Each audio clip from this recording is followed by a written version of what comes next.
అందరికీ నమస్కారం. ఈరోజు కథ విడువనులే చలి పార్ట్ 57 అండ్ 58. రచించిన వారు నళిని గారు. ఇక కథలోకి వెళ్తే, కొండ మీద గుడైతే కింద డ్రామా కోసం ఏర్పాట్లు చేయడంతో చుట్టూ లైటింగ్స్తో పట్టపగలుగా ఏర్పాట్లు చేశారు.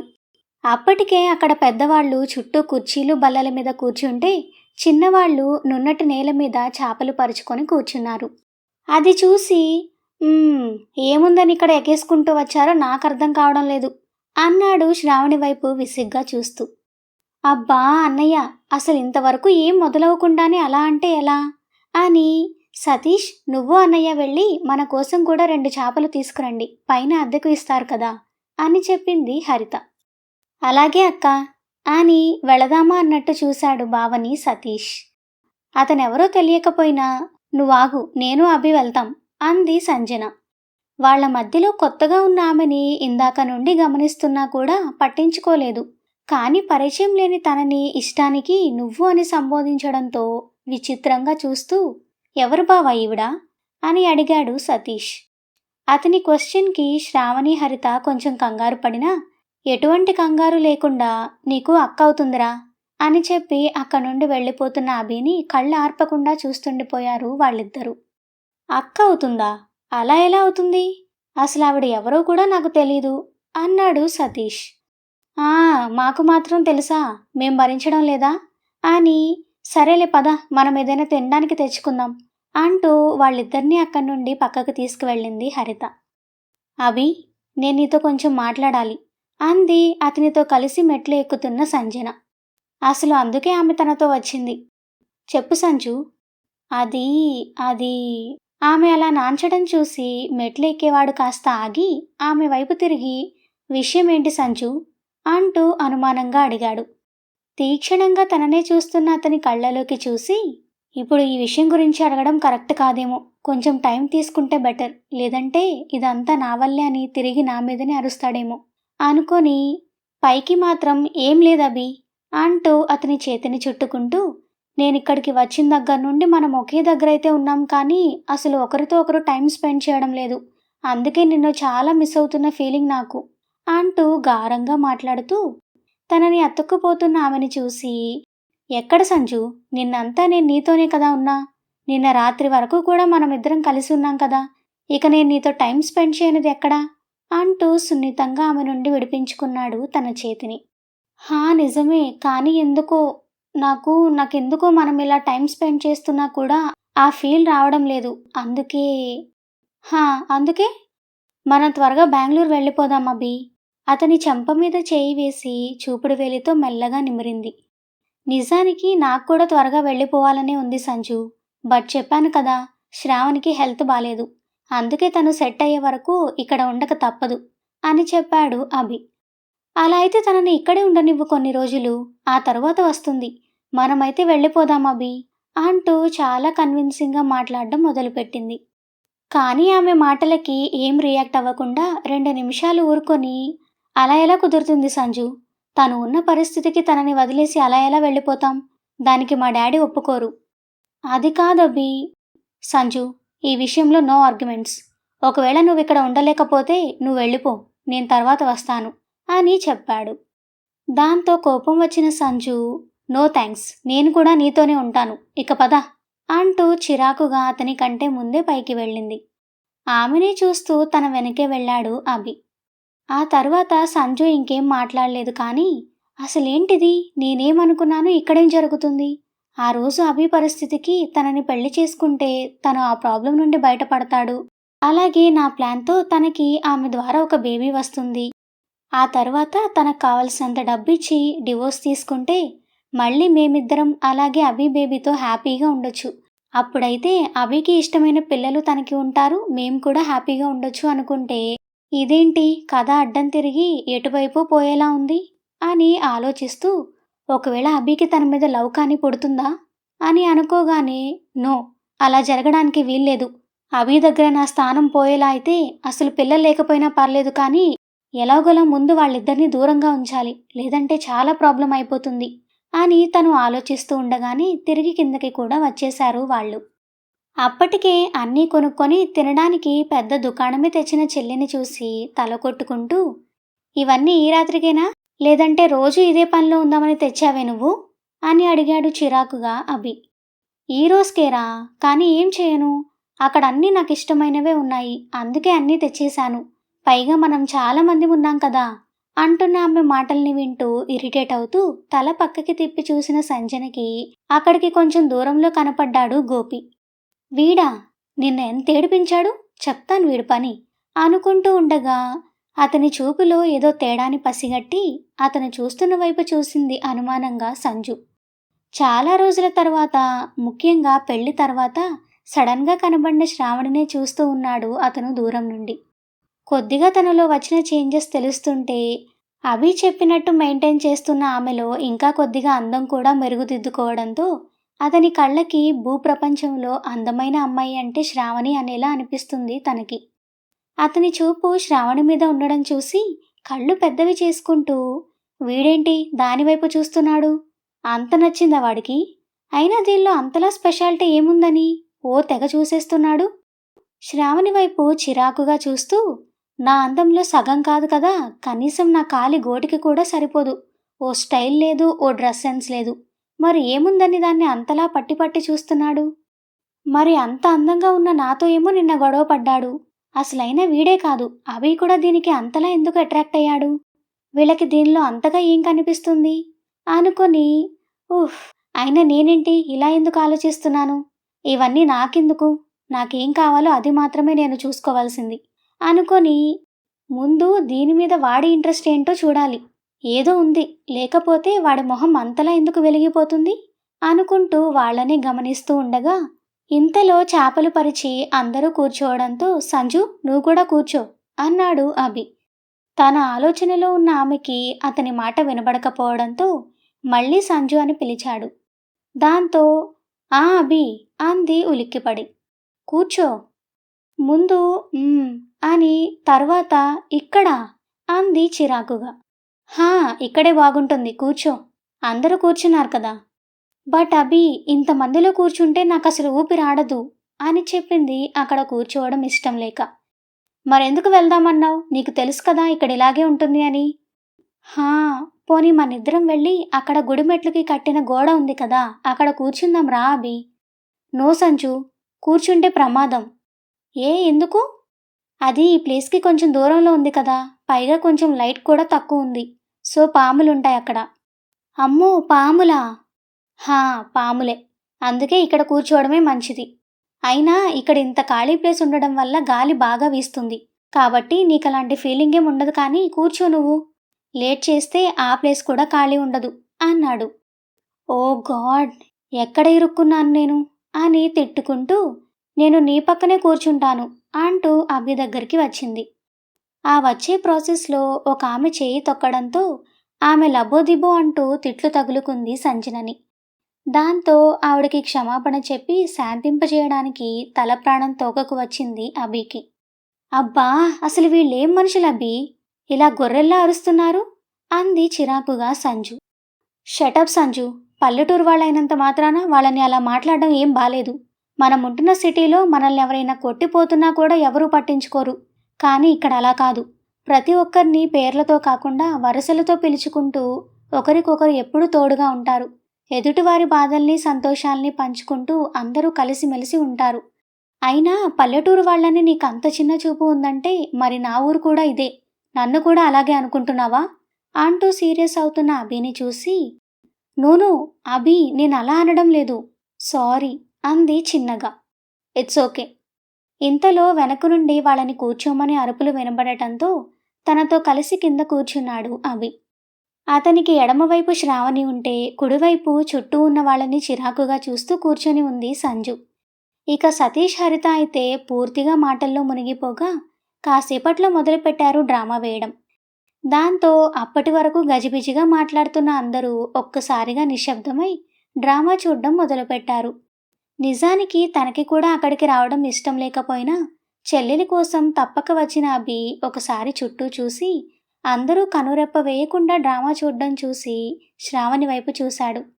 స్టేజ్ మీద ఉన్న కనకదుర్గ అమ్మవారి రూపంలో ఉన్న ఆమెని చూసి ఆవిడ కనకదుర్గ అమ్మవారే అన్నట్టు ఎంతో భక్తిగా ఆరాధనగా చూస్తూ ఉంది ఆ డ్రామాని ఆమె. అది చూసి, ఉఫ్, ఇదెక్కడ దొరికిందిరా నాకు, పక్కనే కత్తిలాంటి మొగుణ్ణి పెట్టుకొని, పైగా కొత్తగా పెళ్ళైన మొగుణ్ణి పెట్టుకొని డ్రామాలో లీనమైంది. బెంగుళూరు వెళ్ళిన తర్వాత దీన్ని 4 ఇంగ్లీష్ సినిమాలకి తీసుకువెళ్ళాలి ముందు అనుకుంటూ మెల్లగా ఆమె చేతిని అందుకోబోతుండగా తన కుడి చేతికి చల్లగా తగిలిన స్పర్శకి అటువైపు చూశాడు అభి. తన వైపే చూస్తూ అతని చేతిని అందుకుంది నవ్వుతూ సంజు. ఇంతకుముందు సంజుని టచ్ చేసిన, తనతో క్లోజ్గా ఉన్న, చాలా హ్యాపీగా ఉండే తన మనసు ఈరోజు తనకి ఎదురు తిరుగుతూ ఏంటిది అని క్వశ్చన్ చేస్తున్నట్టు అనిపించి కొంచెం చిరాకుగా ఉన్నా తప్పక ఏమైంది సంజు అని అడిగాడు. ఏం లేదభి అంటూ ఇంకా కొంచెం అతనికి దగ్గరగా జరిగి కూర్చుంది సంజు. ఆమె ఏం కోరుకుంటుందో అర్థమై అదెందుకో నచ్చక శ్రావణి చేతికి దగ్గరగా ఆగిన తన చేతిని వెనక్కి తీసుకుంటూ దాదాపుగా తన భుజం మీదకి వచ్చిన సంజుని చూసి, సంజు ప్లీజ్ అన్నాడు ఇబ్బందిగా. ఏమైందభి అంటూ తలెత్తి చూసింది సంజన. శ్రావణి ఇక్కడే ఉంది, తన ముందే నువ్వు ఇలా చేస్తే తనకి అనుమానం వస్తుంది. ఏమని? అయినా మన గురించి తనకి అంతా తెలుసని నువ్వే కదా చెప్పావు. అదే నేను చేసిన తప్పు అనుకొని, తనకి తెలియడం వేరు, తన కళ్ళ ముందు మనం ఇలా క్లోజ్గా కనపడడం వేరు. ప్లీజ్ అర్థం చేసుకో అన్నాడు విసుగ్గా. అతని ఫేస్లోని ఎక్స్ప్రెషన్స్ చూసి, ఏంటభి ఈ మధ్య నీకు విసుగు ఎక్కువైంది, ప్రతిదానికి ఏదో ఒకటి చెప్తున్నావు అంది మొహం చిన్నబుచ్చుకుంటూ. దాంతో తల పట్టుకొని కళ్ళు మూసుకొని 2 నిమిషాల తర్వాత సంజన చేయి పట్టుకుంటూ, సారీ, నిజానికి అది విసుగు కాదు, ఈ మధ్య వర్క్ వల్ల కొంచెం ప్రెషర్ ఫీల్ అవుతున్నా, పైగా నైట్ షిఫ్ట్ కదా, అందుకే నిద్ర సరిగా లేక కూడా అలా ఇరిటేట్ అవుతున్నా. ఓ, నైట్ షిఫ్ట్ చేస్తున్నావా? కానీ ఎందుకభి? ఏం చేయమంటావు, వర్క్ ఫ్రమ్ హోమ్ అంటే షిఫ్ట్స్ ఉంటాయని ముందే చెప్పారు, నా అవసరం కాబట్టి నేను ఓకే చెప్పాను. ఆ మాట వినగానే, అయితే అభి రోజు నైట్ షిఫ్ట్ చేస్తున్నాడా? ఛ, నేనే అనవసరంగా టెన్షన్ పడ్డాను అనుకొని, అయినా ఏంటభి ఇది, మా డాడీకి అన్ని బిజినెస్లున్నాయి, వాటిలో కొన్ని నువ్వు చూసుకో అంటే నా మాట వినకుండా ఇలా కష్టపడ్డం అంత అవసరమా చెప్పు? ఎన్నిసార్లు చెప్పినా ఏదో ఒక రీజన్ చెప్తావు కానీ ఈ విషయంలో నా మాట వినవు అంది చిన్నపిల్లలా అలుగుతూ. చూడు సంజు, నేను కూడా ఈ విషయం నీకు చాలాసార్లు చెప్పాను, నా స్వశక్తితో సంపాదించేది అది ఎంతైనా కూడా నాకు ఇష్టమే, కానీ అలా వేరే వాళ్ళ కష్టాన్ని అనుభవించడం అనేది అసలు నాకు నచ్చని పని. అయినా ఇన్నిసార్లు చెప్పినా కూడా మళ్ళీ మళ్ళీ అదే ఎత్తుతావేంటి నువ్వు? సారీ అభి, కానీ ఆయన ఎవరో కాదు కదా, రేపు మన పెళ్లి తర్వాత అయినా అదంతా నువ్వు చూసుకోవాల్సిందే కదా. దాంతో ఇంకేం మాట్లాడకుండా సైలెంట్ అయి డ్రామా చూస్తూ ఉండిపోయాడు అభి. ఇక ఈ విషయం గురించి మాట్లాడడం అతనికి ఇష్టం లేదని అర్థమై సంజన కూడా సైలెంట్ అయింది. ఇంతలో ఏదో గుర్తొచ్చినట్టు చుట్టూ వెతకగా కొంచెం దూరంలో నిలబడి శ్రావణి వైపే చూస్తూ మధ్య మధ్యలో స్నేహితులతో మాట్లాడుతూ ఉన్నాడు గోపి. నో డౌట్ పక్కాగా ఏదో ఉంది అని నిర్ధారణకి వచ్చి మెల్లగా అభికి తెలియకుండా అక్కడి నుండి లేచి గోపి దగ్గరికి వెళ్ళింది సంజు. తన వైపే వస్తున్న సంజుని చూసి, ఈ మెంటల్దేంటి ఇటొస్తుంది అనుకున్నాడు గోపి. ఇంతలో తనెదురుగా ఆమె నిలబడటంతో ఏంటి అంటూ కళ్ళెగరేస్తూ అడిగాడు. నేను నీతో మాట్లాడాలి. ఆమెను కింద నుండి పైకి చూస్తూ, నీతో నాకు మాటలేంటి, నువ్వెవరో కూడా నాకు తెలీదు, అలాంటప్పుడు మనిద్దరి మధ్య మాటలేముంటాయి అని అడిగాడు అనుమానంగా. అది మాట్లాడితేనే కదా తెలిసేది. ఏం అవసరం లేదు, నీ మాటలు ఎలా ఉంటాయో నాకు బాగా తెలుసు, ముందు వెళ్ళిక్కడి నుండి అంటూ ఆమెను పక్కకు తోశాడు. ఎదురుగా ఉన్న తనని పక్కకు తోసి మళ్ళీ శ్రావణి వైపే చూస్తున్న అతన్ని చూసి చిర్రెత్తుకొచ్చింది సంజనకి. దాంతో, హే యూ, నువ్వెందుకు శ్రావణి వైపు అలా చూస్తున్నావు అని అడిగింది కోపంగా. ఆ మాటకి చూపు తిప్పి ఆమె వైపు చూస్తూ, నేను దానివైపు చూస్తే నీకేంటి బాధ అని అడిగాడు కళ్ళు చిన్నవి చేసి మొహం విసుగ్గా పెడుతూ. ఆమె ఏదో ఆన్సర్ చెప్పేలోపే, అయినా శ్రావణి గురించి మాట్లాడుతున్నావంటే నువ్వెవరసలు అని అడిగాడు. చేతులు 2 కట్టుకొని రెక్లెస్గా అతని వైపు చూస్తూ, నేను వాళ్ళ రిలేటివ్ని. ఆహా, నాకు తెలియని తన చుట్టాలెవరు? ఓహో, అంటే తన గురించి నీకంతా తెలుసా?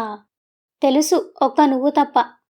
నా గురించి నీకు తెలియదులే, ఎందుకంటే నేను తన తరపున చుట్టాలు కాదు, తన పక్కన ఉన్నాడే అభి తరపున రిలేటివ్ని. ఓ అవునా, మరి నాతో నీకేంటి పని? చెప్తాను, కొంచెం పక్కకు రా ముందు అంటూ అక్కడి నుండి పక్కకు వెళ్ళింది సంజన. ఇదేం చెప్తుందో ఏంటో, కొంపదీసి పక్కకు తీసుకువెళ్ళి పొడిచేయదు కదా, అసలే తిక్కది అనుకుంటూ ఉండండ్రా ఇప్పుడే వస్తాను అని చెప్పాడు వాళ్ళ ఫ్రెండ్స్కి. అప్పటి వరకు వాళ్ళ మాటలేమీ వినపడనంతగా సంజన అందాన్ని చూసి బిగుసుకుపోయిన గోపి ఫ్రెండ్స్ అతని మాటలకు తేరుకొని, రే ఎవర్రా పిల్ల అని అడిగారు అతన్ని. ఏమోరా, నాకు మాత్రం ఏం తెలుసు, నిన్న జాతరలో తగిలి మెంటల్ కేసులా నా మీద గొడవ పెట్టుకుంది, ఇప్పుడేమో పక్కకి రా అంటుంది, దానికి నాతో మాటలేంటో చూసేసొస్తాను ఆగండి. రే, ఆ పిల్లని చూస్తే పెద్ద కరోడాలా ఉంది, పైగా మెంటల్ అని నువ్వే చెప్తున్నావు, అలాంటప్పుడు తన వెనకే వెళ్ళడం అంత అవసరమా అని అడిగారు వాళ్ళు. ఒరే, నాకున్న డౌట్స్ చాలు, మళ్ళీ మీరు మొదలు పెట్టకండి అంటూ అక్కడి నుండి సంజన దగ్గరికి వెళ్ళి, ఏ నువ్వు అసలే ఆడపిల్లవి కదా, ఒక మగాణ్ణి ఇలా పక్కకి పిలిచి ఒంటరిగా మాట్లాడితే సమాజం ఏమనుకుంటుంది, అలా కాకపోయినా పోనీ నన్ను ఇలా ఒంటరిగా కలవడానికి నీ కొంచెమైనా భయం వేయడం లేదా అంటూ అనుమానంగా అడిగాడు గోపి. హలో, నేనేమైనా అందరిలాంటి ఆడపిల్లని అనుకున్నావా భయపడ్డానికి, నాన్సెన్స్ అంది చిరాకుగా. ఓ, కానీ నేనైతే నువ్వసలు ఆడపిల్లవే కాదు అనుకుంటున్నానులే. ఏంటి? ఏం లేదు, కానీ నీ తిక్కని పక్కన పెట్టి ఎందుకు పిలిచావో విషయం చెప్పు ముందు, అసలే అక్కడ డ్రామా అయిపోతుంది అన్నాడు విసుగ్గా గోపి. డ్రామా అయిపోతుందా లేకపోతే ఆ శ్రావణిని చూడ్డం మిస్ అవుతున్నావా అంది చేతులు కట్టుకుంటూ. ఆగు, అసలు నీకెందుకు నేనేం చేస్తే, నన్ను నా అమ్మా బాబే అడగరు, మరి నీకేంటి బాధ? నాకేం బాధ, నువ్వు తనని ఎందుకు అలా చూస్తున్నావో తెలుసుకోవాలని అనిపించి అడుగుతున్నాను. ఆహా, నీకు నేను ఆన్సర్ చెప్తానని ఎలా అనుకున్నావు అన్నాడు కళ్ళు చిట్లించి. చెప్పాలి, ఎందుకంటే నేను అనుకున్నదే నిజమైతే నీకు నేను హెల్ప్ చేస్తాను కాబట్టి. నువ్వేమనుకుంటున్నావు? అదంతా నీకు అనవసరం, నీకు తన మీద ఉన్న ఆ స్పెషల్ ఇంట్రెస్ట్ ఏంటో తెలిస్తే నీకు కావలసిన హెల్ప్ నేను చేస్తాను. ఆమె 2 నిమిషాల పాటు అలాగే చూసి, నాకు నీ హెల్ప్ ఏమీ అవసరం లేదు, వెళ్ళి పని చూసుకో అంటూ అక్కడి నుండి వెళ్ళబోయాడు.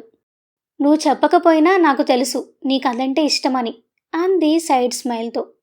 ఆ వెంటనే వెనక్కి తిరిగి సంచిన గొంతు పట్టుకుంటూ, ఎవరిని అది ఇది అంటున్నావు, చంపేస్తాను జాగ్రత్త అన్నాడు దవడలు బిగించి మాట్లాడుతూ. అతను అలా రియాక్ట్ అవుతాడు అని తెలియక కొంచెం భయం వేసింది ముందు ఆమెకి. ఆ తరువాత అతని చేతిని వదిలించుకొని, ఏ హౌ డేర్ యూ, నా గొంతు పట్టుకుంటావా, నిన్ను వదలను అంటూ నొప్పి పుడుతున్న గొంతుని తడుముకుంటూ అరిచింది కోపంగా. సంతోషించు, పూర్తిగా నొక్కేయలేదు, లేదంటే ఈ పాటికి చచ్చి చాలాసేపు అయ్యేది, అయినా మనుషుల్ని లెక్క చేయని ఈ వలుపు ఏం చూసుకునే నీకు అన్నాడు నడుముకి చేతులు పెట్టుకొని కళ్ళు పెద్దవి చేసుకొని చూస్తూ.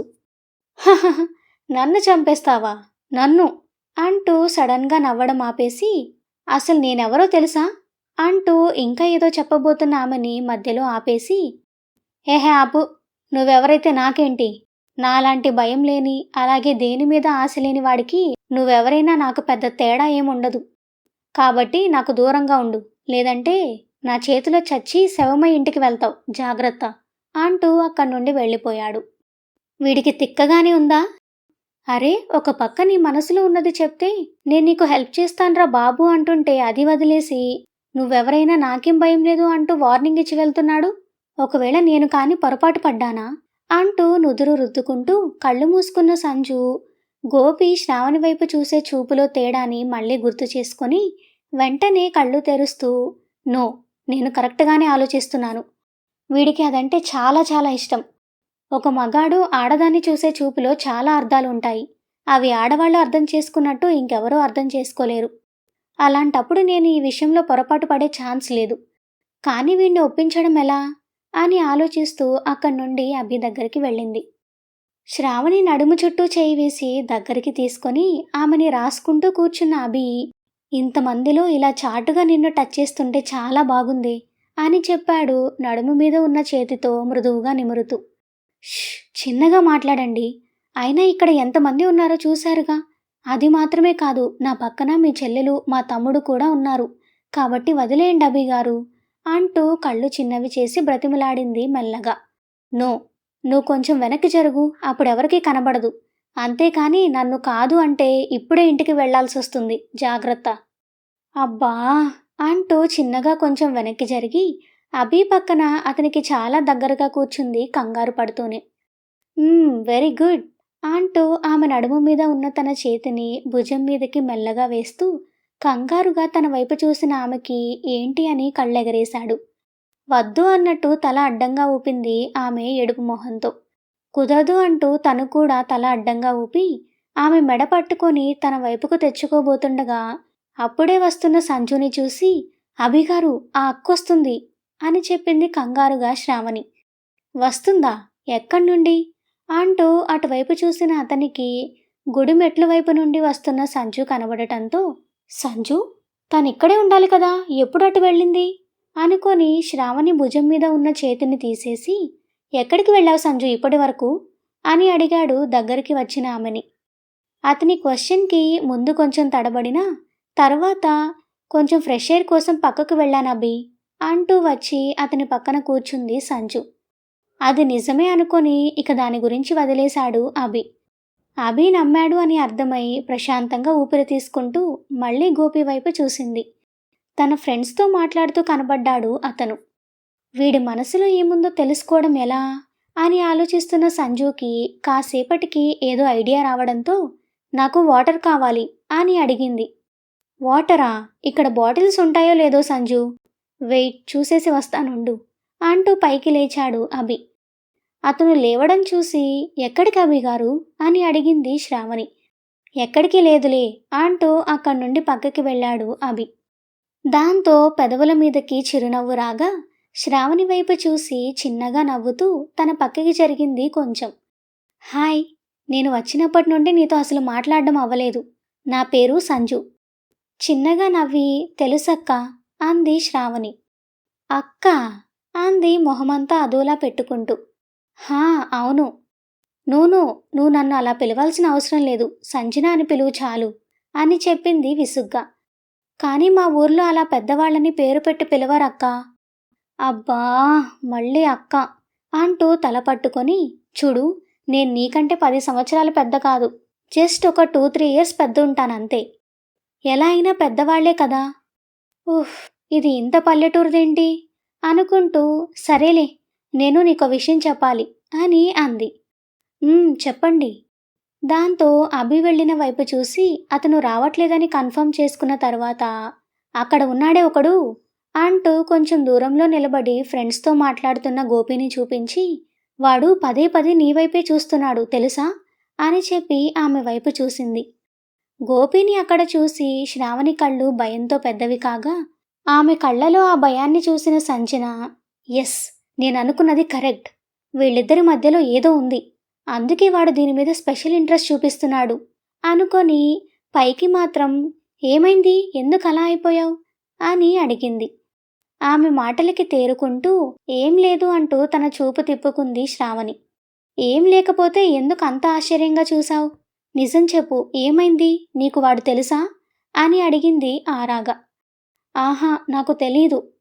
ఓహో, ఇది వాడికంటే మొండిదానిలా ఉందే, అసలు విషయం చెప్పడం లేదు అని మనసులో తిట్టుకొని, నిజంగా వాడు నీకు తెలియకపోతే వాడు నిన్నెందుకు అలా చూస్తున్నాడు అంది ఆమె పడుతున్న కంగారుని గమనిస్తూనే. అది నాకేం తెలుసక్క అంది భయంతో తన చీరని పిడికిట్లో బిగిస్తూ. ఇది నేను అనుకున్నంత అమాయకురాలు కాదు, కానీ నేను కూడా అంత త్వరగా ఓటమి ఒప్పుకోను అనుకొని సరే ఉండు వెళ్ళి వాణ్ణి అడుగుతాను అంటూ బెదిరించడానికి దిగింది. దాంతో వద్దక్క అంటూ తన చేయి పట్టుకొని అతన్నేమీ అడగొద్దు అంది శ్రావణి. మరి చెప్పు ఏమైందో.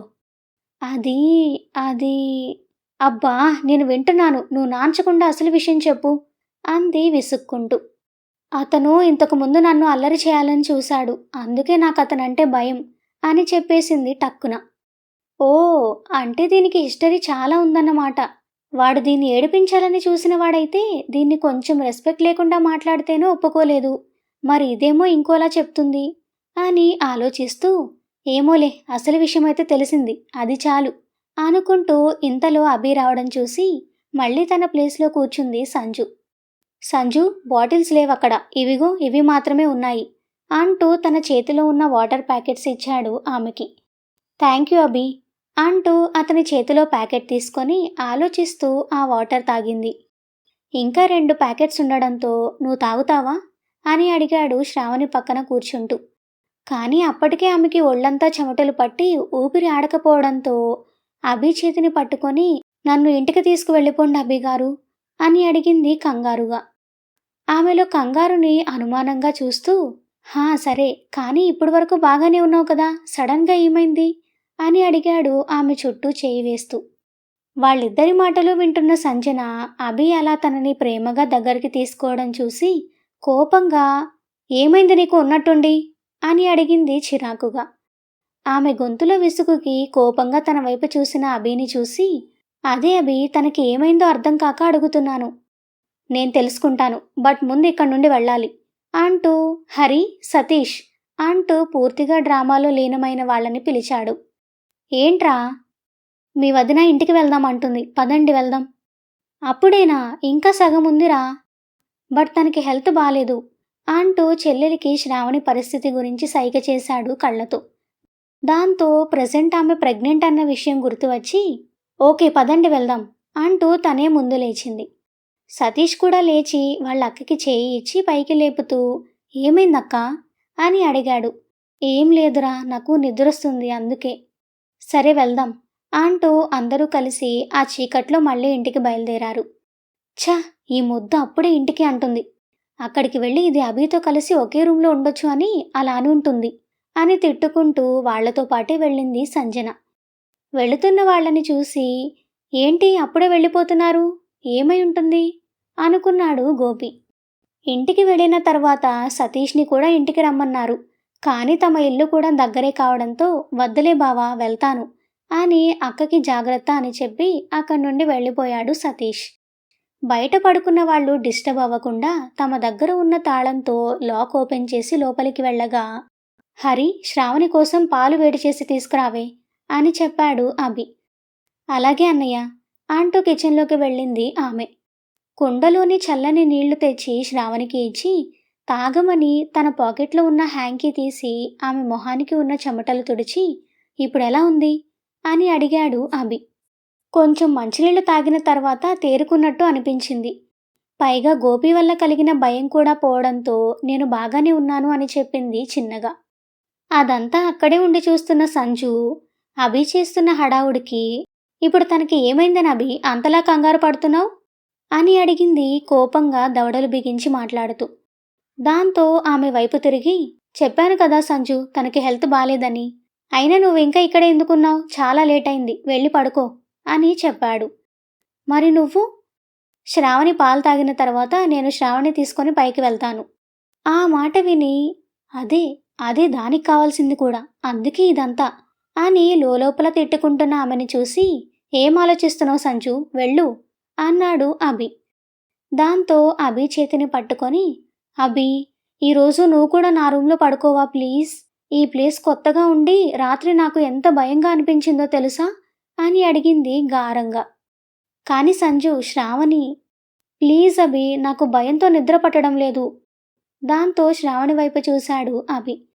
ఇంతలో అక్కడికి వచ్చిన హరిత, అంతగా కొత్త ప్లేస్లో నీకు నిద్ర పట్టదు అనుకున్నప్పుడు అసలు వచ్చి ఉండకూడదు ఇక్కడికి. సరేలే, వచ్చిన తర్వాత ఏం చేస్తాం కానీ.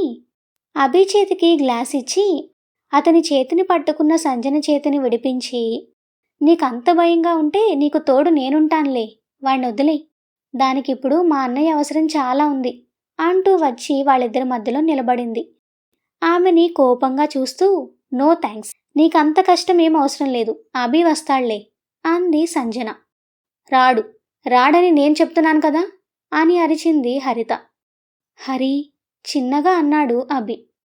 ఇంతలో వీళ్ళ గోలకి నిద్రలేచిన నాగమణి బయటకు వస్తూ, ఏంటి అప్పుడే వచ్చేశారా, నాకు తెలుసు ఎక్కువసేపు మీరుండలేరని అంది.